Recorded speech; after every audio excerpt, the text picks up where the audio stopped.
You've checked your phone 11 times in the last hour. You didn't decide to. Your thumb just moved. Screen on, screen off, screen on again. Nothing new happened. You checked anyway. Somewhere behind that motion is a wiring job. That's 2 million years old, and it wasn't built for a phone. It was built to keep you alive. Here's the strange part. Ancient humans didn't have phones, obviously. They didn't have books, television, music on demand, or anything resembling entertainment as you understand it. Long stretches of their day were empty. No stimulation, no tasks, just sitting, walking, watching the horizon for hours at a time. By every modern definition, that should have been unbearable. So why weren't they bored out of their minds? The answer isn't that they had more willpower than you. It's that the thing you call boredom didn't exist for them the way it exists for you. Boredom, as a specific mental itch that demands to be scratched immediately, is a side effect of abundance. And for most of human history, abundance of stimulation simply wasn't on the menu.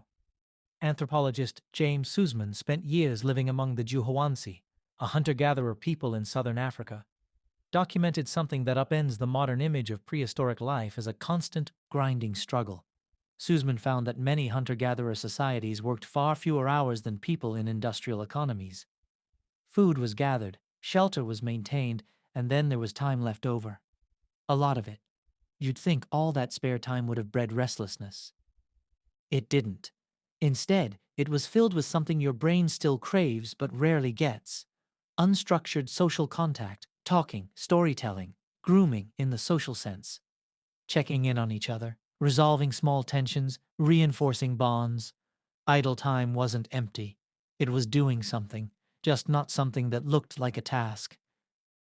This is where the story gets interesting, because your brain never got the memo that circumstances changed. Psychologists define boredom as the unpleasant feeling of wanting to be engaged in a satisfying activity but being unable to. Notice the word satisfying, not just any activity, a satisfying one. And what counted as satisfying for most of human evolution wasn't a screen, it was other people. Robin Dunbar, the anthropologist known for studying social group sizes, he spent decades examining how much of daily human life was built around conversation and gossip. Dunbar's research suggests that a huge portion of ordinary talk, the kind that feels like idle chatter, actually serves a serious function. It's how small groups monitored trust, tracked who could be relied on, and kept the social fabric from fraying. Gossip, in his framing, wasn't a distraction from real life. It was the maintenance work that kept real life running. So when an ancient human sat by a fire with nothing to do, they weren't doing nothing. They were doing the single most stimulating, most evolutionarily important activity available: reading other people, watching faces, listening for tone, filing away who seemed trustworthy and who didn't. That's not boredom. That's your brain running its most sophisticated software, live, in real time. Now compare that to what happens when you pick up your phone during a dull meeting, or a quiet moment in line at the store. Your brain is doing the exact same search it always did. It's looking for social information. Who's saying what? Who noticed you? Who might need something from you, or might be worth watching for signs of threat or opportunity? The hardware hasn't changed even slightly. What changed is the target. Instead of a face across the fire, you're staring at a screen that simulates hundreds of faces at once, updating every few seconds, always promising one more piece of social information just out of reach. This is the trap. Your phone isn't competing with boredom. It's impersonating the thing that used to cure boredom.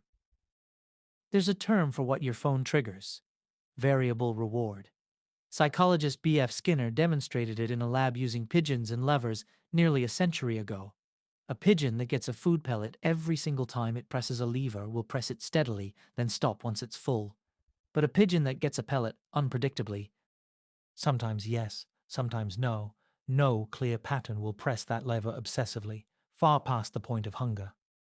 Uncertainty, it turns out, is more addictive than certainty. Every time you unlock your phone, you're the pigeon. Sometimes there's a message. Sometimes there's nothing. You never know which it'll be, and that uncertainty is exactly what keeps your thumb moving. Ancient social checking worked the same way. You never knew if the person across the fire was about to share something important, threatening, or useful. That unpredictability is precisely why your brain evolved to find social monitoring so gripping in the first place. It wasn't optional entertainment. It was a survival-relevant guessing game, played constantly, with real stakes. Here's what your ancestors had that you don't: a hard limit. There were only so many people around the fire, only so many faces to read in a day. Once the social information was gathered, the itch was satisfied, at least for a while. The system had a natural stopping point. Your phone has no stopping point.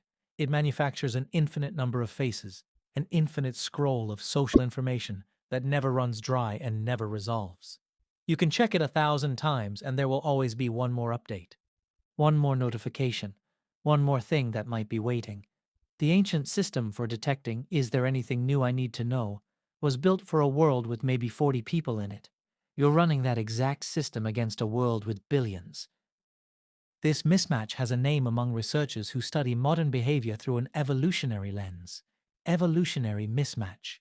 The idea is simple. Your instincts evolved to solve problems in an environment that no longer exists. Kim Hill, who conducted extensive fieldwork among the Ake people of Paraguay, documented how tightly bound early human life was to small, stable groups, where every face was known and every relationship mattered enormously. That's the environment your craving for social information was designed to serve, not this one. So the next time you feel that pull to check your phone for no reason, understand what's actually happening.